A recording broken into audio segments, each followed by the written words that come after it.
12th plus 2 Tamil Nadu State Board English Simplified. A nice cup of tea. George Orwell. Small questions. அதாவது part 1ல் first question, what seems curious to the author? இந்த ஆத்தரை பொறுத்த வரைக்கும் curious, ஆர்வம், அதில் என்ன அவருக்கு என்ன ஆர்வம்னா அவருக்கு என்ன ஆர்வம் இருக்குது அப்படின்னு. Apart from the fact that tea is the mainstay of civilisation, அதாவது நாகரிக வளர்ச்சியில் முக்கிய பங்கு வகிக்கிறது டீ அப்படிங்கிறது ஒரு பக்கம் இருந்தாலும், the curious thing is that the best method of making tea is a subject of violent dispute. அதில் ஏகப்பட்ட சர்ச்சைகள் இருக்குது, ஏகப்பட்ட வன்முறைகள், கிட்டத்தட்ட வன்முறை மோதல்கள் அளவுக்கு பெரிய பிரச்சனைகள் இருக்குது. எந்த best method of preparing tea, நல்ல மெத்தட் எதுன்றதில் ஆளாளுக்கு ஒன்று ஒன்று சொல்லிகிட்டு இருக்கிறாங்க. அதனால் ஏகப்பட்ட சர்ச்சைகள், வன்முறை மோதல்களே நிகழ்கிற அளவுக்கு அதில் பிரச்சனைகள் இருக்குதுன்னு சொல்ல வராரு. இந்த கேலியாக தான் சொல்கிறாரு. ஒவ்வொரு நாடும் எங்கள் நாடு நாங்கள் செய்கிற டீ தான் கரெக்டு, நாங்கள் செய்கிற ப்ரிப்பரேஷன் தான் பெஸ்ட்டு அப்படின்னு ஒவ்வொருத்தரும் ஒவ்வொரு மெத்தடு சொல்கிறாங்க. அதனால நிறைய ஏகப்பட்ட மோதல்கள், வன்முறை மோதல்கள் அளவுக்கு பெரிய டிஸ்பியூட்ஸ் இருக்குது, பிரச்சனைகள் இருக்குது அப்படின்றாரு. சரி, அடுத்த question, why does the author say that it is important to include a tea recipe in a cookery book? ஒரு சமையல் கலை புஸ்தகத்தில் டீ ரெசிபி, சமையல் குறிப்பில் டீ தயாரிக்கும் சமையல் குறிப்பும் இருக்கணும் ஒரு சமையல் கலை புஸ்தகத்தில் அப்படின்னு எதுக்கு சொல்கிறாரு அப்படின்னா, no detail instruction on preparation of tea is found in cookery book. சமையல் கலை புஸ்தகத்தில் இது விரிவான விளக்க உரையே இல்லை. டீ எப்படி தயாரிக்கணுன்ற ஒரு விரிவான விளக்க உரை எந்த சமையல் கலை புஸ்தகத்துலேயுமே இல்லை அப்படின்றாரு.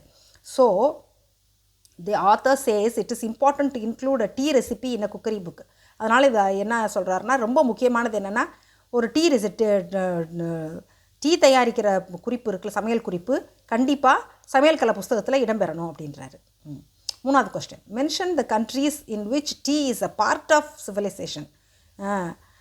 சில கண்ட்ரீஸ், முக்கியமாக சில கண்ட்ரீஸில் டீ இல்லைன்னா வாழ்க்கையே இல்லை. டீ தான் அவங்க அந்த அந்த நாட்டோட நாகரிகத்தோட முக்கிய பங்கு வகிக்குது டீ. அப்படி என்னென்ன கண்ட்ரீஸ் இருக்குது அப்படின்னு சொல்லி கேட்குறாரு. In countries like Ireland, Australia and New Zealand, tea is one of the mainstays of civilisation.